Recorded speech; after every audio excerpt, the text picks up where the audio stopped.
کے واقعے سے یہ بات ظاہر کر دی گئی ہے کہ وہ انسان کے روپ میں آئے گا۔ آج جو مسلمان دجال کو کوئی عالمگیر نظام تصور کرتے ہیں وہ غلطی پر ہے، کیونکہ ابن سیاد کا واقعہ اس بات پر دلالت کرتا ہے کہ دجال انسان کے روپ میں آئے گا۔ دجال کی انسانی شکل و صورت میں آنے کے بارے میں یہ بہت اہم منطقی دلیل ہے، جبکہ یہ پیش کردہ فلسفے میں دجال سے متعلق جو منطق پیش کی گئی ہے کہ وہ دین اسلام کی بنیادی تعلیمات سے اخذ ہوتی ہے کہ قیامت آنے سے قبل ابلیس کی جانب سے یعنی ابلیسی اولاد میں سے ایک بلند پایا ابلیسی پیغمبر کا دنیا میں آنا منطقی اصولوں کے مطابق ہے۔ ڈیئر ویورز،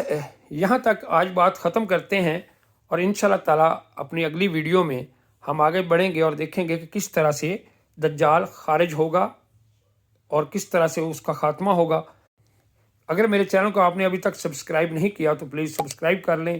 اور بیل آئیکن کا بٹن دبائیں تاکہ میری ہر آنے والی ویڈیو آپ تک پہنچ سکے۔